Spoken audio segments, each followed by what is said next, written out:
Hi guys, कैसे हैं आप सब लोग। तो स्वागत है आपका मेरे चैनल पे।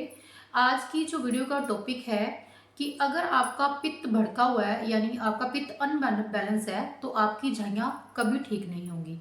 ठीक है, तो हमें पता कैसे लगेगा कि हमारा पित्त भड़का हुआ है। तो सबसे पहले मैं इसकी ज़्यादा साइंस में आपको जाने की ज़रूरत नहीं है, लेकिन मैं कुछ चीज़ें आपको बताऊँगी जिसमें आपको इसका ध्यान रखना है। ठीक है, तो वीडियो शुरू करते हैं।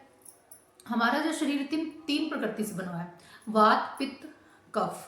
ठीक है, और ये जब अनबैलेंस हो जाती है ना तब हमारे शरीर में प्रॉब्लम होनी शुरू हो जाती है। जब पित्त भड़कता है ना हमारा तो हमें स्किन से रिलेटेड प्रॉब्लम होंगी। हाँ, हमारी जो एसिड हमें बनेगा।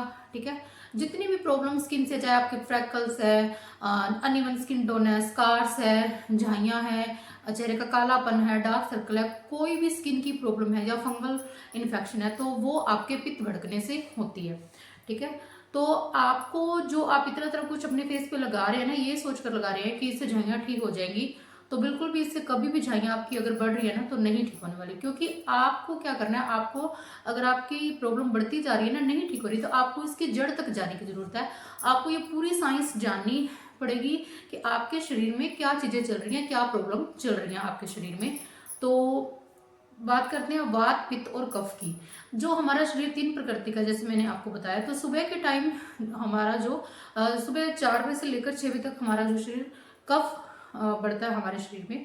उसके बाद जो मीडियम टाइम होता है दिन के समय में, दिन के लास्ट 3 बजे तक जो हमारा पित्त बढ़ता है। और ये जो पित्त बढ़ता है ना, ये जो यंग जनरेशन होगी या 35 या लास्ट 40 तक ये पित्त भड़कने वाली जो प्रॉब्लम होती है, यंग लोगों को जो ये ज़्यादा होता है। और जो कफ होता है वो बच्चों को ज़्यादा प्रॉब्लम होती है या बूढ़ों को होती है कफ की प्रॉब्लम।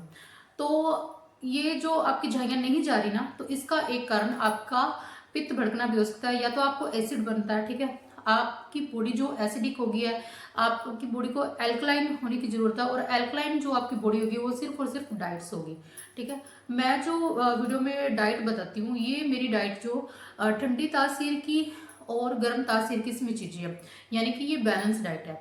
तो ये एल्कलाइन भी डाइट है, इसमें जो फ्रूट्स और वेजिटेबल्स मैं आपको बताती हूँ, डिटॉक्स वाटर बता रही हूँ।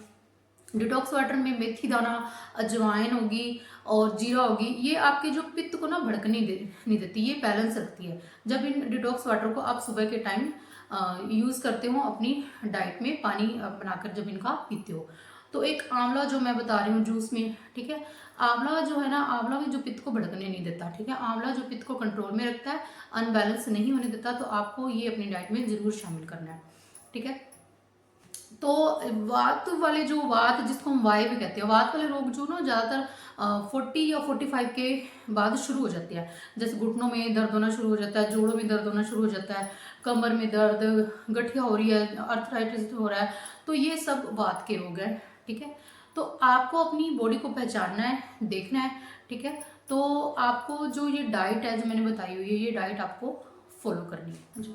तो हम कई बार ऐसा सोचते हैं या अपने शरीर को दोष देने लग जाते हैं कि मेरा शरीर ऐसा क्यों है, मेरे एसिड क्यों बनता है ज़्यादा, मेरे फेस पे प्रॉब्लम क्यों हो रही है, मेरे साथ ये चीज़ें क्यों हो रही हैं। तो हमें अपनी बॉडी को समझना है। एक पित्त अनबैलेंस होने का जो कारण है, देखो हमारा पूरा लाइफ स्टाइल है तो तभी होगा। जैसे हम रात को लेट सोते हैं और सुबह जल्दी नहीं उठा जाता, रात को लेट सोएंगे तो सुबह हम 10-11 बजे उठते हैं, तो वहां फिर पित्त अनबैलेंस हो जाता है। क्योंकि जो हमारा मोशन सुबह स्टूल पास करने का जो टाइम होता है ना, सुबह जल्दी उठेंगे तो 6 से 7 बजे तक होता है, 5 से या 7 बजे तक होता है स्टूल पास करने का टाइम। जब हम सोते रहेंगे तो वो फिर हमारा पित्त अनबैलेंस होना शुरू हो जाएगा। क्योंकि जो दिनचर्या हमें सही टाइम पे जो हमें करनी है वो हम सोते रहते हैं, रात को फोन चलाते रहते हैं, लेट सोते हैं, तो वहाँ शरीर फिर सारी चीज़ें अनबैलेंस होने लगती है। फिर ऊपर से जब खाना ऐसा खाते हैं, जब हमारा पूरा लाइफ स्टाइल है, फिर हमारी डाइट ऐसी नहीं है, एकदम जब मीठा ज़्यादा खाते हैं तब ये अनबैलेंस होता है। और जब ज़्यादा नमक खाते हैं, ऊपर से हर कईयों को आदत होती है बुरुक बुरुक के नमक खाते हैं, जितना हमने सब्जी में डालना है ना नमक उतना ही खाना चाहिए, ऊपर से बुरुक के कभी नहीं खाना चाहिए। और चाय, कई लोग काफ़ी इतनी चाय पीते हैं। देखो, 2 चाय आप पी सकते हो दिन में, अगर आप चाय लवर हो तो 2 चाय आप पी सकते हो, वो भी आपको मीठा कम वाली चाय पीनी है। ठीक है, 1 चम्मच आप चीनी दिन में ले सकते हो। कोशिश करो गुड़ वाली चाय पियो। ठीक है, तो फ्रूट्स वेजिटेबल ये आपको खाने पड़ेंगे, और पानी का इंटेक आपको 8 से 10 गिलास लेना पड़ेगा, तब जाके आपकी जो पित्त वाली प्रॉब्लम है वो ठीक होगी। तो ये जब सारी डाइट फॉलो करोगे जो मैंने बताई हुई है, तो ये बैलेंस डाइट है, ठीक है। इसमें ठंडी तासीर की भी चीज़ें और गर्म तासीर की भी चीज़ें हैं।